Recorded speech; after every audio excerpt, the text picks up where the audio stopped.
So here we go. We're holding exact the last three words on the third line from the bottom on 74b3 on Ayin Dalit Amid Beis, and here we go. Says the Gemara, Amalei Mar Bar Armei Ravashi, Mar Bar Armei said to Ravashi, Abo, my father Ameimar, Hai Chalo the Cholik Beichad Zimno, the vinegar which he used to soak roasted meat in order to get out its blood, to draw out its blood. Once he used it once, Suloi Tani like Cholik Bei, he would not use it again, because he said vinegar is only useful once to drag out the blood from the meat, but once it's used it loses its potency to be used again.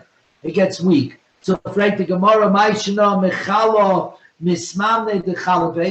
the difference with every vinegar? A vinegar which is naturally weak, in other words, not a heavy vinegar, a regular vinegar you buy from the store, which even though it's a very weak vinegar, we do use to soak roasted meat to get rid of the blood. So how come over here, just because the second time, because it weakened its potency, it should still be able to be used to soak out the blood? And for the Gemara, regarding the weak vinegar, we're on the Adap Ayin Hey Amid Aleph 75a1 Lemekam Piri Be'enai. Its natural strength is still with us, as the top Rashi explains. Even though it's weak, the fact that you haven't used it yet, it still retains its potency enough to bring out the blood. So the first time you use weak vinegar, it's okay, because it hasn't been used yet. But no, in our case, where now you want to use it a second time, the natural strength of its fruit, meaning its own strength, has been sucked out the first time you use it. So in other words, it's got a one-time use, and then you throw it away, essentially. Says the Gemara, the Mishnah said further, Ain't soiliness a Pesach. You do not roast the Pesach with a metal spit or a grill.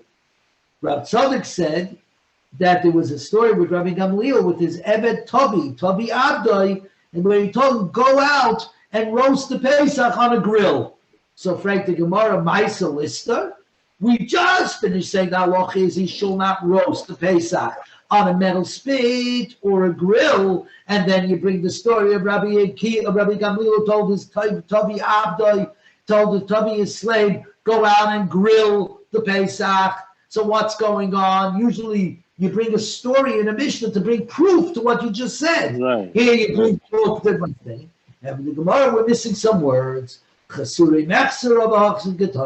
The Mishnah's text is missing a couple of words in the parentheses, and this is what it's really coming to say. But if the grill was perforated, meaning it was our grills. How do our grills look? They're not one flat piece of metal. They're slices of metal. They're bars of metal that we place the food on top of. When it's a modern grill, essentially, when it's a modern grill, then it works perfectly. V'haraya, that a modern grill, which has perforated, that is only strips of metal, not one sheet of metal, works to roast the carbon Pesach. Rabbi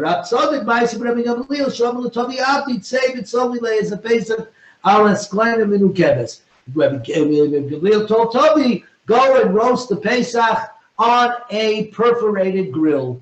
So in other words, it turns out that the modern grill, you're allowed to take to Yerushalayim and roast your carbon Pesach on it. Now, but you can't put the carbon Pesach directly on the metal. It's got to be above the metal.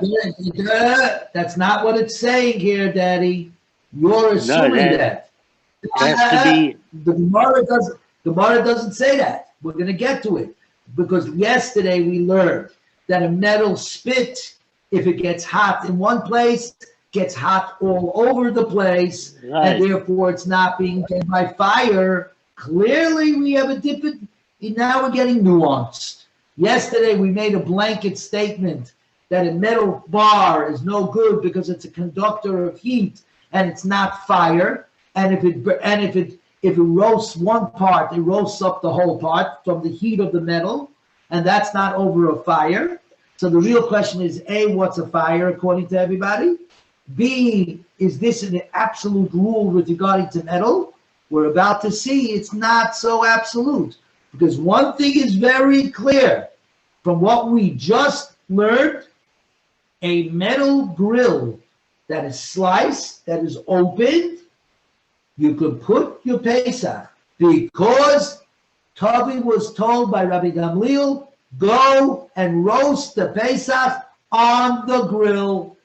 It didn't, I don't notice anywhere, Daddy, he made any what he called, said put a piece of silver foil on top of the grill. No, he didn't. He said on the grill. So you don't see that. So let's keep going with the Gemara. Keep in mind my father's question here, that it's a little contradictory to what we learned yesterday.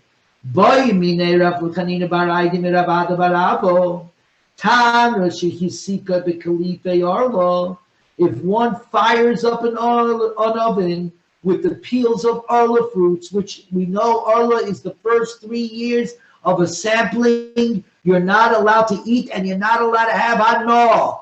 You're not allowed to have benefit from it. So if you're not allowed to benefit, you're not allowed to light up an oven with it. And then after lighting up the oven, remember in those days they didn't have gas, so they had to have a fuel source. So the fuel source was the peels of arla. And then he shoveled and cleaned out the oven. He heated up the oven to 350, and then he took away the arla. Took it away. So now you had a hot oven. Hear me out. Daddy, we had a hot metal oven. Right. So now the oven is hot in itself, not from the fire that's underneath it from the arla. And then and then you bake the bread. L'divrei ha'oser, according to the one who says that the bread should be osir while the oven is being fired up with the arla. But now the oven is already fired up and the arla is gone. And now you're putting in the bread merely into a hot oven. Mahu, what's the din?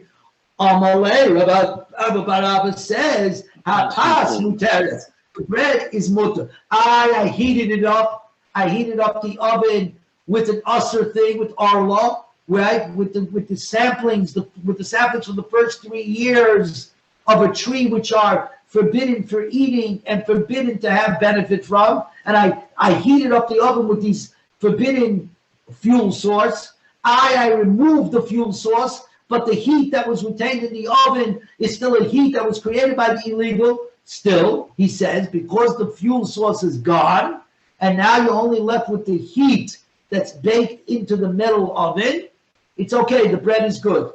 Straight to Gemara, Amalei, if that's the case, 75A1, now we're in the right column.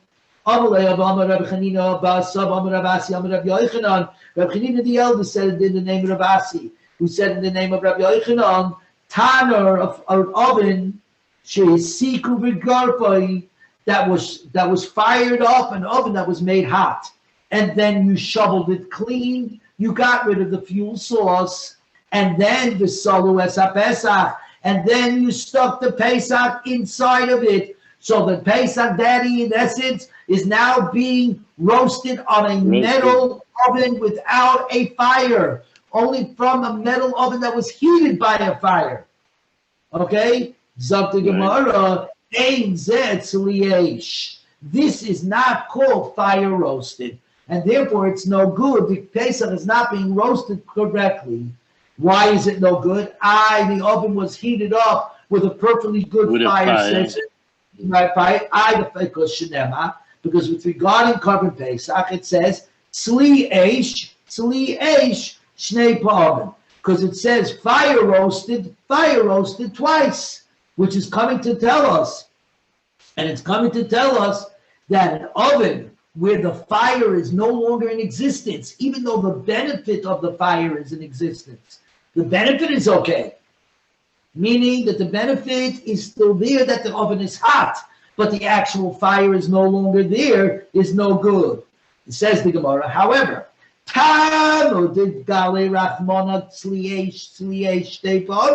the reason why it's no good, because the Torah had to go out of its way to make a gezerah shava, a comparison, by saying fire roasted, sliyesh twice.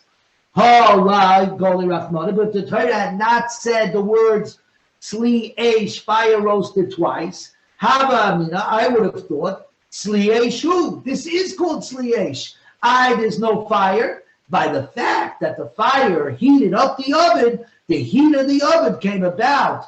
Al yedei, the fire, that's okay. That would be considered good enough.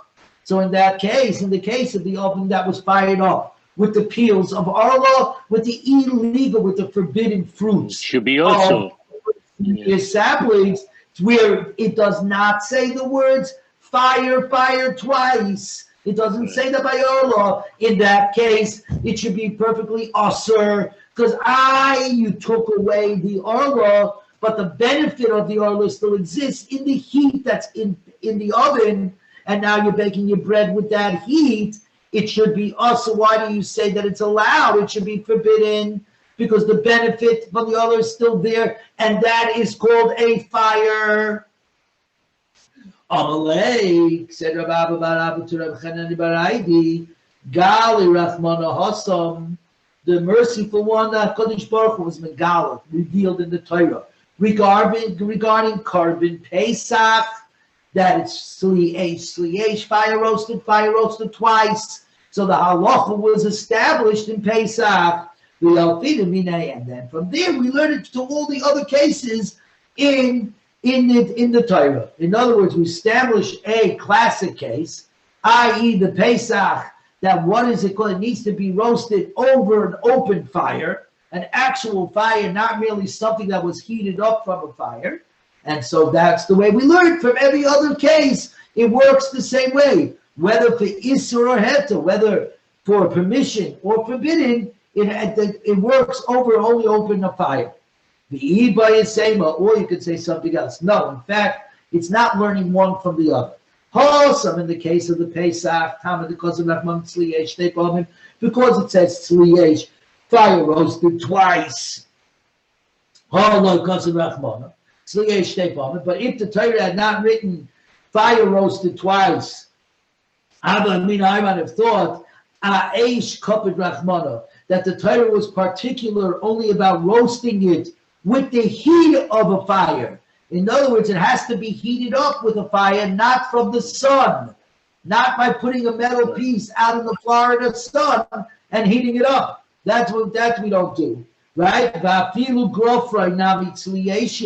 And then, therefore, even if one shoveled the oven clean from the fire, it would still be considered fire roasted, because the oven got hot from what? What was the source of the heat of the oven? From actual fire. So I would have thought that. Therefore, the Torah had to go out of its way to tell me sliyesh, fire roasted twice, to teach me not just a thing. You can't just roast it in a thing that its source of heat came from a fire. I want you roasting it directly over the fire. Yeah. The fire itself. Avol hacha, in the case of our law, in the case of the new fruits, the first 3 years, which the saplings, the fruits of the new tree that was just planted the first 3 years, are forbidden both to eat and to benefit. Eights in the Surah of the Rahmana. The Torah was particular about the use of the prohibited wood. We don't want you using the wood of those saplings for a fire. So it's not about the fire, it's about the fuel. Again, it's not about the fire. The Pesach is about the fire. Fuel. I want you roasting it over an open fire. Our law, the problem is being used as a fuel source. Fire, it's fine. The fuel source is the issue, having benefit as a fuel source. V'halesa, And now that you went ahead and you took away the wood, yes, you heated up the oven with this illegal fuel, but then you removed the fuel, you knocked away the fuel. What are you left with over here? I'm only left with an oven. That's all I care. I don't look at the actual fire. I don't look at the actual heat. I look at the fuel. When I look at it, do I see the fuel, the illegal fuel source? Absolutely not. I don't see the illegal fuel source, no problems. Okay, we're on 75A2.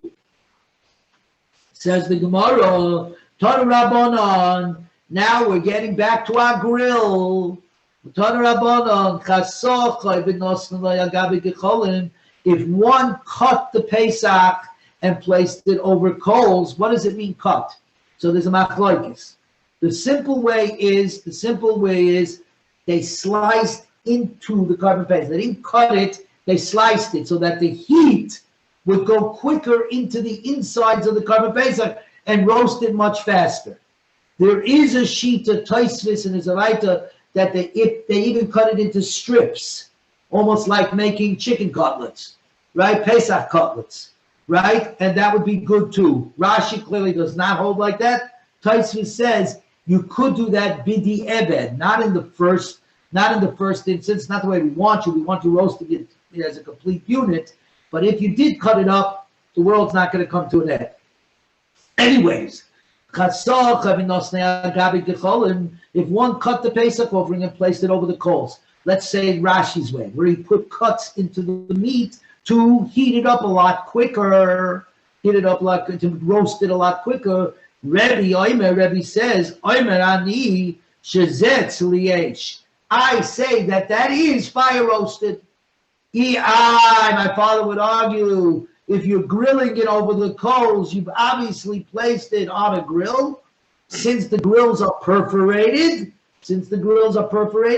they're actually not being cooked up from the metal. They're being cooked up from the actual fire of the coals. We're talking about coals that are burning. You have a flame coming out. How do you know that? Inquiring minds want to know. Has to be. You're giving away the story. Don't give away the story too early. That's what happens when you learn Shas 30 times. You already know where we're headed. We're not there yet. I don't know anything about these coals. I don't know if they're smothered. I don't know if they're flickering. I don't know if it's the first 5 minutes when the fire is going. I don't know yet. Right now, all I know is I've got a piece of Pesach on top of my grill with the coals. That's all I know. Huh? You got to be like Rashi. You got to go one line at a time. No, not like the Rambam, not like my Maimonides. Give the end story so quickly. Rabbi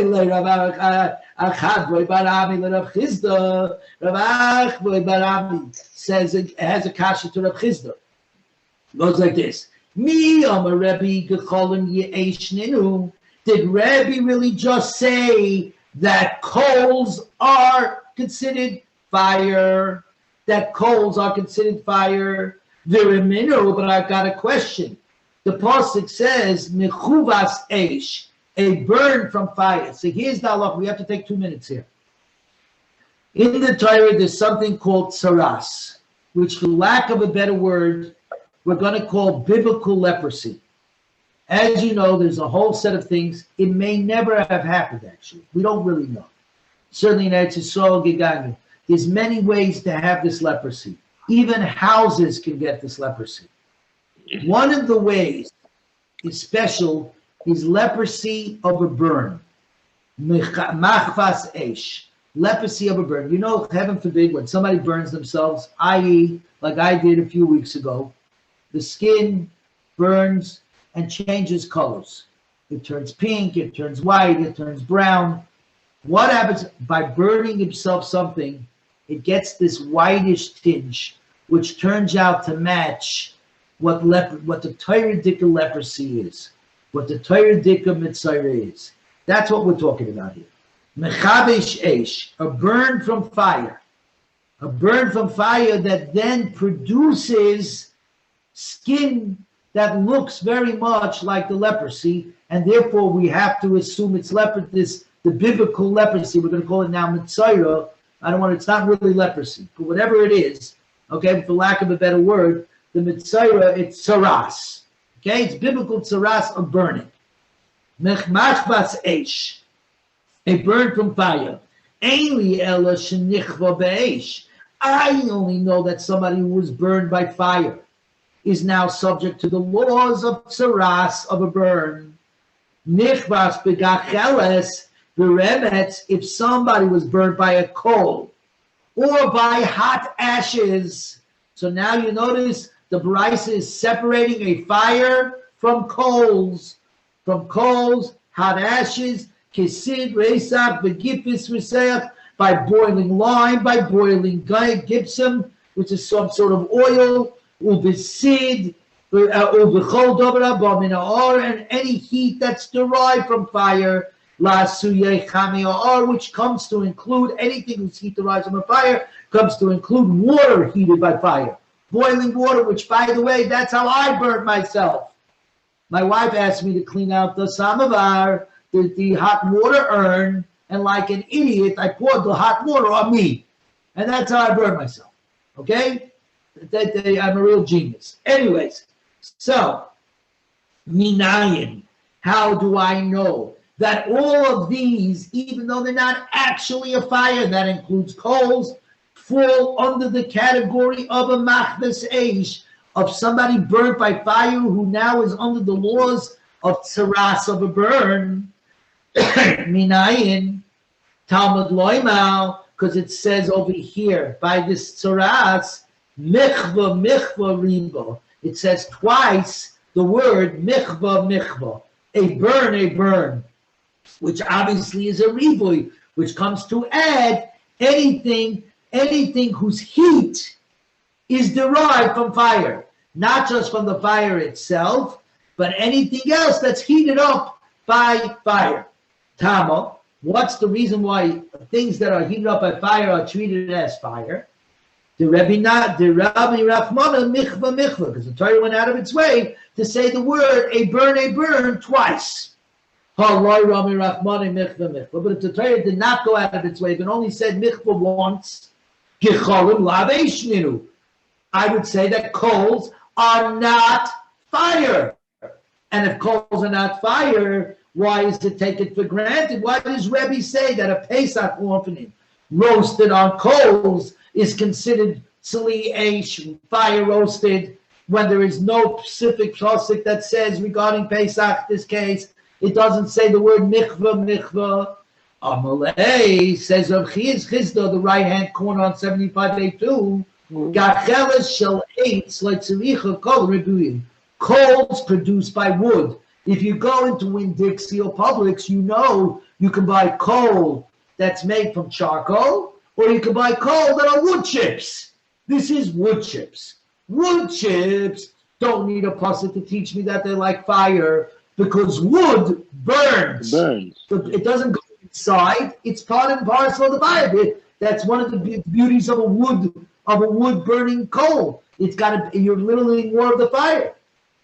Ki yitzrach kra, where do I need the pasuk to tell me? Machlis machva legaleches shamachteches, from coals produced from metal. From coals produced from metal, right? Metal needs a special word, because what happens with metal? Metal doesn't cause a fire. What happens to the metal? It conducts the fire, becomes red hot. Right? Becomes red hot. I meant to say, so Rav Chizis is coming to tell us, Rebbe meant that if one roasts the Pesach on a wood coals, it's considered fire roasted. There's no question about it. Wood is fire roasted.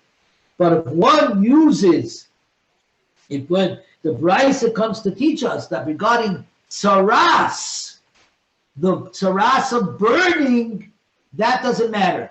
It's not just the fire, but it's anything that's heated by fire, even a metal which gets heated up by fire. Masha'en came the Pesach. A Pesach heated over metal coals, that means pieces of metal that you heated up with a fire, no good. Because that already is only the metal the metal is red hot, that's missing in the tzali eish. Fire roasted, that it said twice by carbon Pesach, by the Pesach sacrificial offering. Says the Gemara in the Gecholim Shalmak Teches, Labeshu. But is this a fact that metal coals are not fire? Gabi Bas Koyin, with regarding to the daughter of a Koyin, who has an adulterous relationship and is caught. So any girl that has an adulterous relationship is killed by skila, by throwing stones, or by hanging. We're going to get into this in a second. A Bas Koyin who's on a higher level gets burnt to death. But the Pasuk says, Gabi Bas Koyin, Diksiv, but Eish Tisare, by fire she shall be burned. What did we do? We took a wick of lead, they melted down lead, and they poured it down her throat so that she died immediately by burning, internal burning, so that her outside body was not burnt at all. It's just from the inside she got the death by. They gave her a cup of hot lead, liquid lead, and she swallowed it down, and immediately she died like this. But her goof, you couldn't see anything from the outside. So you see, number one for our Gemara, that molten lead is fire. We're going to talk about the death penalty in a minute. I just want to get past this first. Shani Hasam, the case of the Kohen's daughter is different. The Omakra, the Pasuk says, Ba'esh, in fire, Tisaref, she shall be burnt. It's a double lotion. It's a duplicate. In a fire, she shall be burnt. All it has to say is, Tisaref, she shall be burnt. What? Ba'esh, Tisaref, in a fire, she shall be burnt. How else are you burnt? Elamai, Tisaref l'Rabbis called Sarefas Avois Minayish, that she should be burnt by any other form from something that is heated up from fire. From the fire. Says the Gemara, if that's the case, right, but so if that's the case, then learn that pasuk b'chol shekain eish atzma. Then in that case, you should burn her from fire itself. That should be a valid execution. It means surround her with bundles and bundles and bundles and bundles of branches and burn her at the stake. Go ahead and surround her with so much wood so that she burns quickly. Okay? Why do you have to pour down the molten lead? Asya, says the Gemara, Asya Srefer, because we learn how to Gezeira Shava of burning from the sons of Aaron. If you remember, Aaron had a Kohen in Pasha Shemini, had 4 sons, Nadav and Avihu, Elazar Yisama. Nadav and Avihu brought an Eish Zara Shalayav B'Shem. They brought an offering that was not appropriate, meaning it wasn't the time, it wasn't the right place and time. And a fire came out on the first day that they were bringing Kabbanis in the Mishkan, and a fire came out and killed Nadav and Avihu. And we learn a lot of halachas from that. And over there it says twice, Serefa, which teaches us from there twice that the inside of the condemned's body is burnt. Just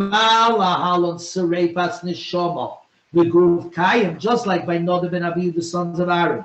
Only the inside was burnt, but the outside was pristine, remained intact. We're on 7583. Afkan, Serek, Neshama, the Guf Kayin. So to over here by the burning of the Kayin's daughter who had an adulterous relationship and who was caught with witnesses and warnings, right? She gets burned, her soul gets burned, but not her guf, not her outside. But the Gemara says, why do we have to use molten lead? So let's just heat up water. Make it absolutely boiling water and pour it down the throat. Boom. Why do we have to go through this whole thing of molten lead?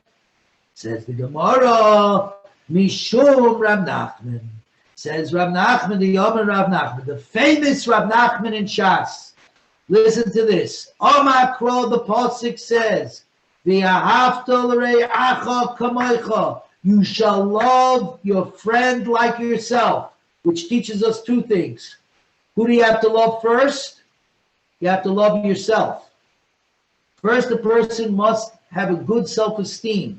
V'ahavta l're'acha kamoicha. You should love your friend like yourself. You have to love yourself, like the Mishnah in Sanhedrin says, B'shvil li nivra olam. Every person has to say, because of me, the world was created. Whereas the Mishnah in Avos starts off in Ein ani li mili. If I'm not for me, who is? Well, once you're for yourself and you love yourself, now you have to love your friend. Kishani la'atzmi mani. If I'm only for myself, who am I? But you cannot love somebody else if you don't have your own self-worth and self-esteem. So first is your own self-esteem, self-worth.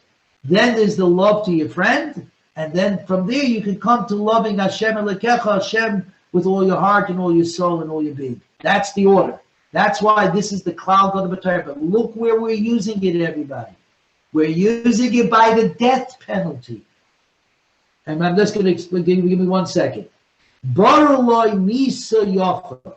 Choose for him a favorable death. So the Torah is teaching us something unbelievable. It's telling us the law is the law. If somebody breaks the law and it has the death penalty, and you give him a warning and it has 2 witnesses and you go through the whole court system, you have to give him the death penalty. Once he gets the death penalty, that's it. We hate the sin.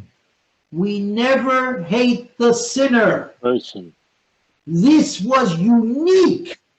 The whole Western world, who thinks this way now, was taught this by us from here, from the death penalty. He broke the law. He's getting the death penalty. He's your brother. You have to love your friend like yourself. The death penalty is the death penalty. So for an example, right, I'm gonna get to that. If you hang him and then you cut him down right away. There's no such thing as leaving him overnight. Right. If you have to kill him by fire, you don't burn him from the outside at the stake. We're not making this into a spectacle. You give him a cup of molten lead, you pour it down his throat, and bang. If you have to do chenek, which is chopping off the head, right? You know how that was done? We all think. Strangulation. We all think. We've all seen the movies. We've all seen the movies of King Charles I, right? By Cromwell, right? He gets his head chopped off, right? Mary, Queen of Scots, gets her head chopped off from this side. Ridiculous. How do we do shechita? We don't do shechita from the back of the neck. Where do we do shechita from? A sack when we slaughter an animal. We do it from the front. We cut the 2 pipes immediately so that the animal dies like this. You know what we do with the human being? Same thing, just like this. For all those who are what do you call it? Game of Thrones. What do you call it? The way one of those guys got killed with the front, right? That's the point. Here's the point. And even Skila, you know how Skila worked? He didn't throw rocks. First, you threw the person down the mountain so that right away they got killed. And then you threw the rocks. The whole idea was, you don't make a spectacle out of this. You don't make a spectacle. He's your brother. You wouldn't want it to happen to you if you were in those circumstances. Don't do it to somebody else. And this is an unbelievable thing. We always look at the negative. Love your friend like yourself, which means don't do unto others what you wouldn't want done to you, because the don'ts are universal. Don't stab the guy in the back because you don't want to be stabbed in the back. Don't cheat the other guy because you don't want to be cheated. The Goyim have it backwards. They say, do unto others what you want done to you. That's not true. I like custard donuts. You like jelly donuts. According to that, it means if I like the custard donuts, I should give you custard donuts. That's not true. The answer is, I only like the donuts that I like. Don't give me the donut that I don't like, and I'm not going to give you a donut that you don't like. The Torah Kedosha always focuses to remove the negatives, because the negatives are universal. The positives for every person. I'm a Yankee fan. You might be, heaven forbid, a Met fan, right? There you go, right? I'm a long-suffering, like my father, a Knicks fan. My father remembers when the Knicks were good. I've been listening all my life. Dave DeBusschel, Bill Bradley. Back in the 70s, they knew how to play basketball. Today, they don't know how to play basketball. Listening to this for almost 50 years. Unfortunately, I haven't seen a championship. I haven't seen a Knicks championship in 50 years. Don't tell all my secrets. It's okay. It's all Torah. Daddy, Zui Torah, the Tzarech Lavadita. That's it. So the point here is, this is this all buried in these words. The word Yofeh, Baru Loi Nisa Yofeh, a favorable death. The word Yofeh is Bigamatria 95. Yud Pei Hey is 95. This is unbelievable because 95 means Nitzchias, means eternity. The Zera Kodesh, the Rav of, it just slipped my mind. The Rav Shitza, the great Rav Shitza Rav said as follows: today we have two names of Hashem, Yud Kei Vav Kei and Aleph Daled Nun Yud, Adai Nai.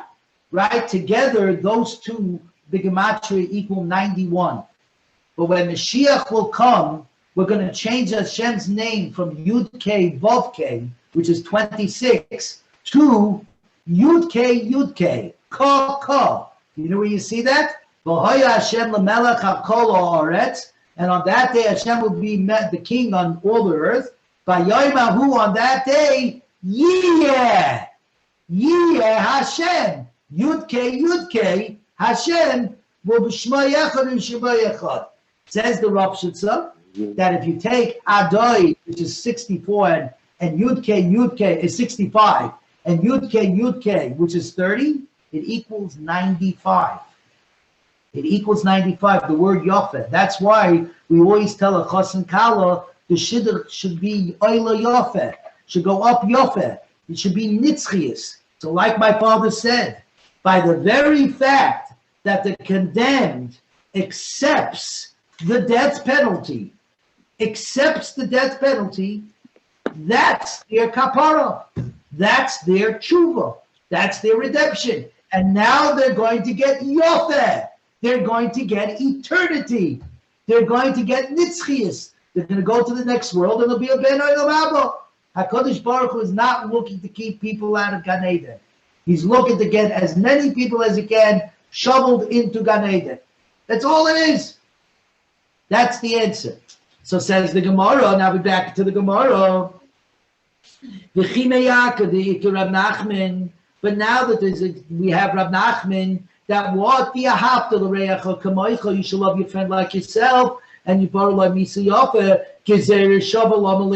then why did I need it to say twice, Sarefa, from Bnei Aaron, from the children of Aaron? I didn't need it. I now know that I got to give them a nice death, i.e., the quickest death possible by a source of fire.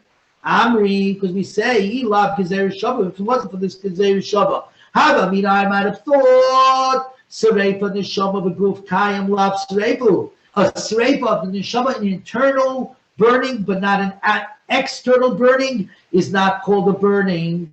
Therefore, I needed to say Sarefa. Even Shum Rav Nachman of Bahafta Reya Kamaika.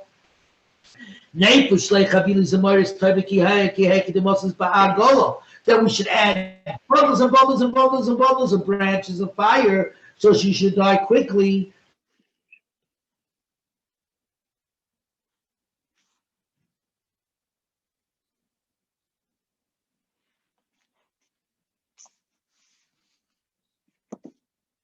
What happened?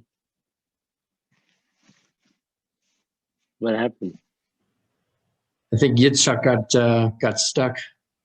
Get stuck with Frozen. He may not know this. Maybe. Needs more fire.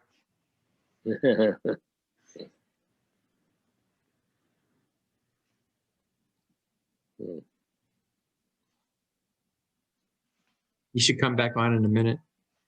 Yeah. It does. He may not realize that it's the. Yeah, it'll take him a second.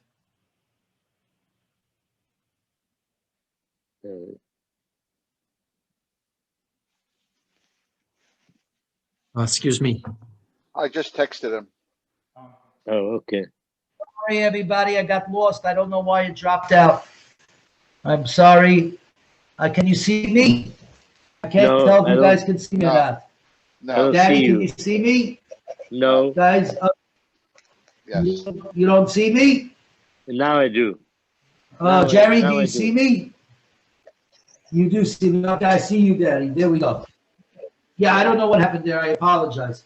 That's I okay. think Matthew wants me off. Here we go. So then says the Gemara, let's go back again. Ami, Ilav Gezer Shabbat. If it wasn't for the Gezer Shabbat, fire. How about Guf Kayam Lafsniku? Where you burn them from the inside, from the neshama, but the outside still remains, is not called a fire. Therefore, it's not called a death by fire. Therefore, it's a rape. It's a rape. Even Shum Rav Nachman of Mahachareich Hakamoy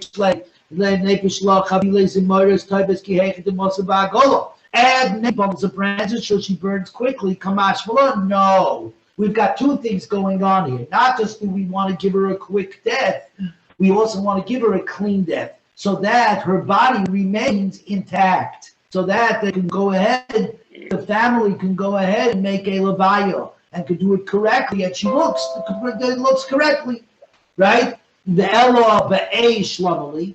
Then what did I need the word fire with regard to the daughter of the Kohen? La Fuke Eva Mei Kara.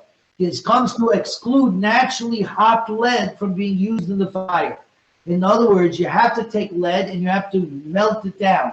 To take molten lead from the ground, that's not good enough. No, we want you busy. And there's a reason for this. Because the rule is that after somebody gets the death penalty, you know what they do in court? They take him out right to be executed. But they make sure now they start screaming out, anybody else why this person should not be killed? So in other words, even though the law was paskined, the person gets the death penalty, then they start looking for any excuse to go ahead and find an excuse not to give the death penalty. Because the Torah, in fact, hates the death penalty. It makes it almost impossible to carry it out. Right. And they make it even more that when you give the death penalty, now we look for mitigating circumstances that are in the gray area outside the law. So one of the ways they do it is by making you now have to create the molten lead, right? That's going to take you an hour or two to do. In the meantime, they send messages, does anybody have any kind of, so you look and you try to find any mitigating circumstances, and that's what they did. It was so rare. Gemara says a bezdin that kills once in 70 years is considered a bloody bezdin. Okay, because it's just about impossible to actually have the death penalty. Okay, says the Gemara. Now, is it true? Any time that it says be'esh to start by fire, it shall be burned. La Rabbis, it's coming to include anything whose heat is derived from fire. In the case of bulls that were burnt, usually the kabbanis are not burnt, but in 3 cases they're burnt. If the Kohen Gadol makes a mistake, if the Sanhedrin Gedolah, the Supreme Court, makes a mistake, or on Yom Kippur, we're essentially saying the whole nation made a mistake.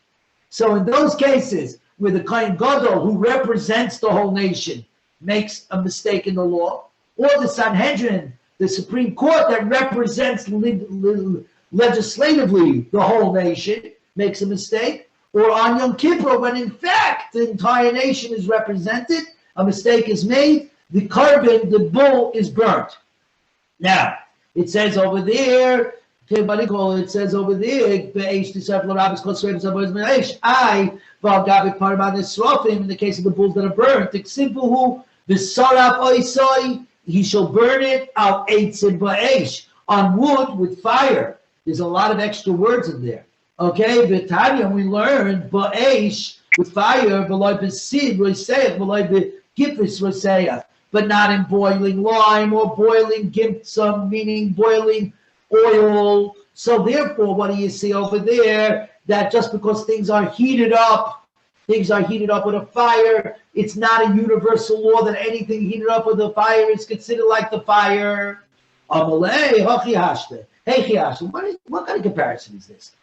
Some in the case of the Kain's daughter, that the adulterous affair, it says first by fire, it says ba'esh tisaref, by fire she shall be burned. L'Rabbis called sarefa bois machmasesh. That's coming to us. It's a double lashon. It just said ba'esh, in fire, or lisra, to burn her. Why does it say in a fire she shall be burned? To teach us that anything whose heat is derived by fire, you can burn her with, i.e. the molten lead. We're up 75.84. But in this case of the bulls, where the Kohen Gadol made a mistake, the Beis Din made a mistake, the Supreme Court made a mistake, or on Yom Kippur, the pasuk says, "Saraf oisai al eitzim ba'esh." It flips it around. It doesn't say ba'esh tisaref. It says it shall be burned. Oisai, how shall it be burned? Al eitzim ba'esh, on wood over a fire. Lebesayf eish.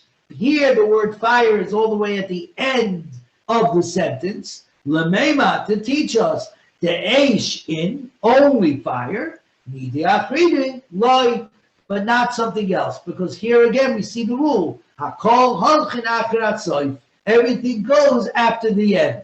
In the previous pasuk by the daughter of the Kohen, tisaref was the last word. So we use that to teach us anything gets heated up by a fire can be used. Here, the last word is ish, which tells us that only a fire could be used. Says the Gemara, no. Over there by the bulls. In fact, it also says burning at the end. Because if you keep reading the sentence, it didn't stop with the words. You shall burn it on wood and fire. It goes further. We're now on 75b1, right? It says on top of 75b1, on top of Samach Ayin Hey Amid Beis, it says Al Shepet Ateshen Yisrael, on the place where the ash is poured, which is on the side of the altar, on the place where the ash is poured, that's where it shall be burnt. Well, in that case, that should teach me, if the sarf is at the last word of the sentence, that it doesn't have to burn that with fire exactly. It could burn with any derivative of fire, anything that was heated up of fire. Says the Gemara, Amri, no. Ahu yisaref. This word, it shall be burned. We need it for what we learned in the Brisa. Yisaref apa pish ein shamdeshet. It shall be burnt over there in the place of the ashes, even if there is no ash there. If for some reason there isn't leftover pile of ash there, it's merely the place where it should be. It shall be burnt even though the fire has sized most of it. In other words, we got two-part things here. It teaches us it needs to be burned in the place of the Trumas Hadeshen. It needs to be placed in the place of the ashes, even if the ashes are not there. It's not tied to the actual ashes. It's tied to the actual place. Number two, the usual rule is when something is mostly done, rubai kekuloi. Majority is like the all. So in the usual cases, if I burn something and it's burnt 65%, okay, the rest of it is okay. Here we learn by the bulls that no, it needs to be burnt, it needs to be burnt up 100%. And the logical reason is because it was a mistake on a much larger basis. It was a mistake that the Kohen Gadol, the representative of all Jews in the Beis HaMikdash, in the Holy of Holies, it's a mistake by the Bezdin, by the Supreme Court, who is protecting the laws of the land, which is our representative to protect the laws, and Yom Kippur, which is all of our mistakes. So there you have to be burnt up completely, because remember, all kabbanos, all sacrifices are merely a replacement of us. God doesn't need the sacrifices. He needs us to repent. We use the sacrifices as a way to repent. In this case, we're saying the repentance really should be that we should be completely burnt up, because we screwed up mightily. The Kohen Gadol messed up, okay, inadvertently, of course, but he screwed up, he messed up, and that affects all of Klal Yisrael, because what the Kohen Gadol does reflects on all of us. When the Supreme Court makes a mistake, it reflects on all of us, and Yom Kippur is about all of us. So therefore, got to be burnt up completely as a kapara for us. Says the Gemara, I'll give you a different answer. Karuch v'snei, bring the two subjects and bring them together. Machbas eish, when the Torah says a burn from fire regarding tzaras, Torah dikal leprosy, ainli ela shenichva be'eish v'gacheles. I only know something that was burned by a fire or by a coal. We still don't know what type of coal.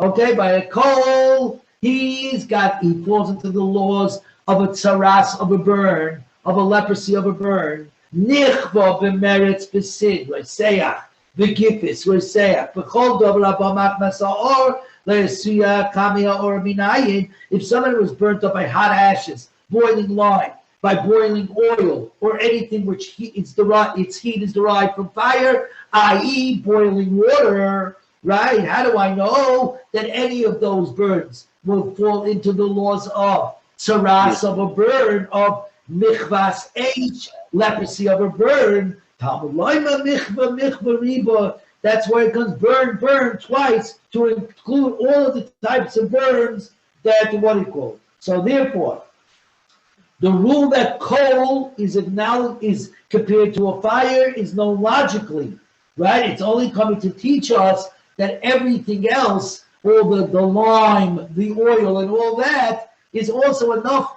of a fire, because it's heated by a fire to include me in michvaseish, in the rules of leprosy of a burn, right? So therefore, coals, which are compared to the fire, you'll notice, I only know fire and coals. Turns out, with regard to the Pesach, that coals are considered like fire with regard to roasting the Pesach, right? Where there's no pasuk. It's therefore no contradiction between Rebbe's rule and that of the Baraisa, because my Rebbe says, if you remember what Rebbe said all the way at the beginning, that you can go ahead and roast this Pesach on coals, which of course we still don't know what that is. So now the Gemara is going to go into it.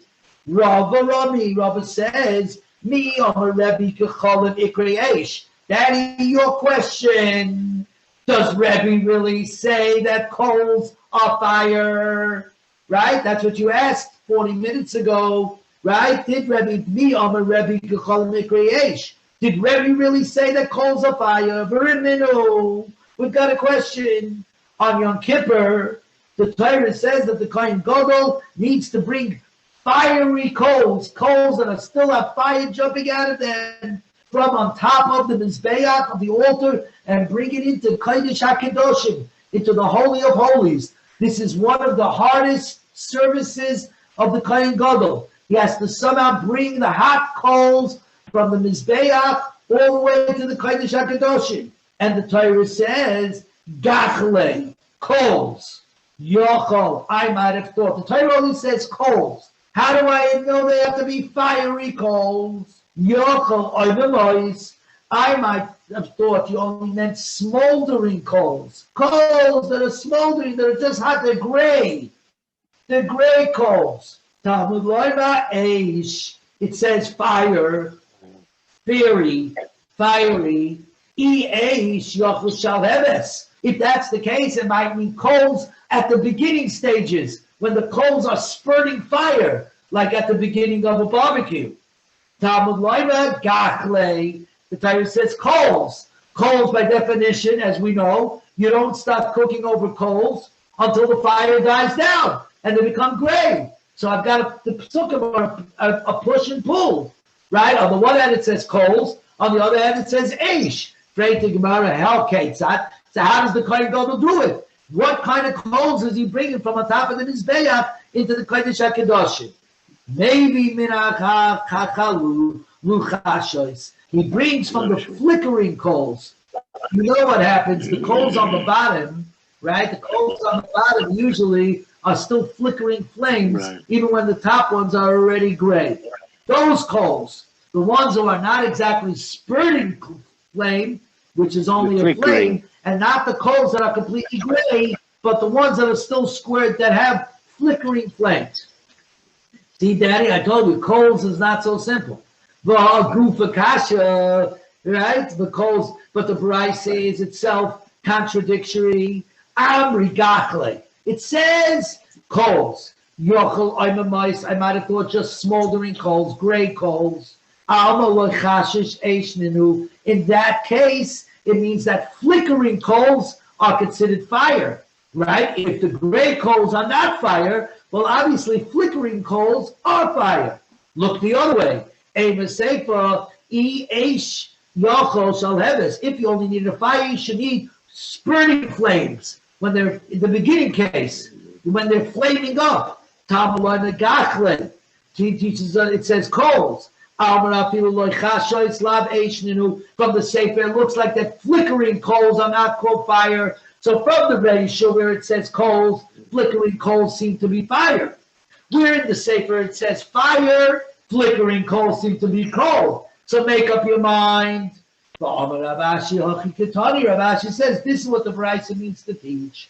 Gachle coals, yochel ben oimemois ben lekashes. I might have thought coals means I could take smoldering gray coals or even flickering coals, right? Or flickering coals. Talmud loima eish, fire. Eish yochel shal heves. If it only said fire, I might have thought flaming coals, not just stam coals. Talmud loima gachle, then it says coals. Okay, tzad. Maybe minalochashes. You bring from the middle type of coal. Not the fiery coal from the beginning, not the gray coal from the end, the flickering coals from the middle. So says the Gemara, but regardless, coals are not being classified as fire. Fire is fire, Eish is Eish, because it says Eish, Gachle, Eish. Gachle is one thing, Eish is something else. So I've got two different things. Kasha Rebbe, how could Rebbe say that I could cook, I could roast the carbon Pesach over coals, what you see over here on Yom Kippur, by the Avodah Yom Kippur, Gachle, coals, Eish. It's two separate things. They're mutually exclusive. Yet we know that the Pesach has to be tzli Eish, fire roasted. So how can you say that you can make a barbecue of the carbon Pesach? Amar Abaya, Torah Tzachim. Explain the BJC like this. Gachle, coals, yochel, I might have thought, I can only take smoldering coals, but not flickering ones. Talmud loima eish, therefore it comes to teach me eish. We're on 75b2 and we're getting to the Mishnah. Therefore it says eish, eish. If it only says fire, yochel, rotza b'shal heves. Yavi, rotza the gachas yavi. If it only said fire, I might have thought he has a choice. He can bring it from a flaming coal, or he can bring it from a flickering coal. Coals. Okay, so maybe minalachashas. He brings it from a flickering coal. And therefore, Rebbe agrees that a flickering coal is called a fire. And that's the kind of grill that he was talking about. The kind of grill that he was talking about was a flickering grill, was a flickering fire. Amarava,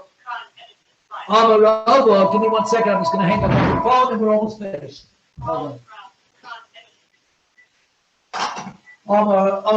Amarava says, Rava, Rotza gacheles yavi, Yorotza shall have it yavi. One could have thought if he wants to bring him coal, he can bring it. If he wants to bring a flaming coal, he can bring it. But how can you find a flame without a coal? Fires don't come from nothing. They have to have a source, right?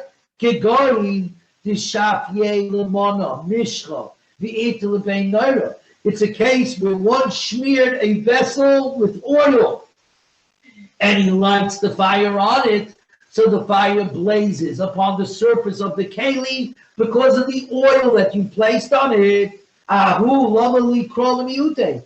do I need a pasuk to teach me that a kohen gadol cannot bring this into the kodesh hakedoshim?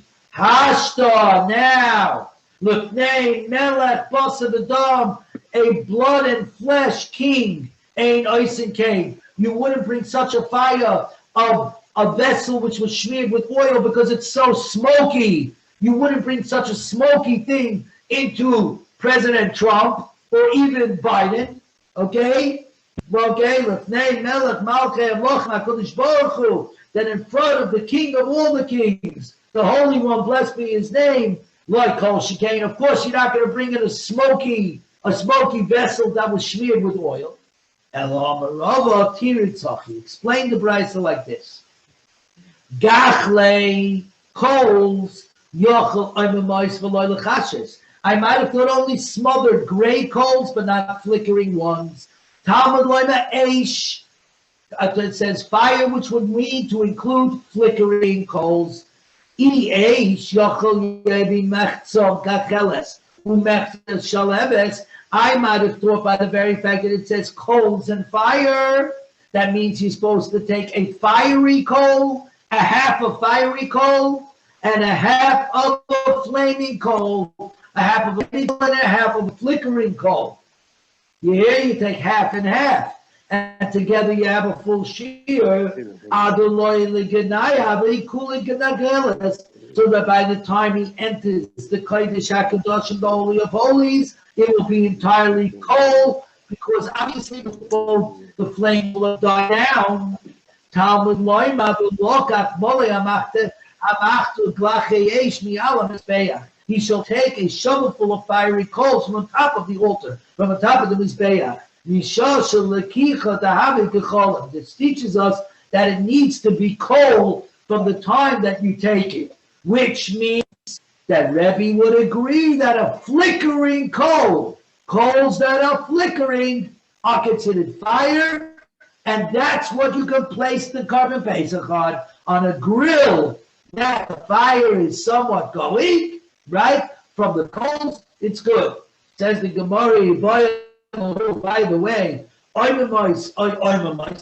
do we spell the word flickering or smoldering? Do we spell the word as smoldering coal with an aleph or with an ayin? Rabbi Yitzchak says, Rabbi Yitzchak, arozim loy amamuhu vegan elikim. Cedars cannot dim his splendor in the garden of Hashem. You see the word amamuhu meaning that's dimmed. So you see, we spell it with an ayin. So by the way, today, if Mashiach comes, it would appear from here that we take our Korban Pesach and put it on our types of grills. The good old Weber grill.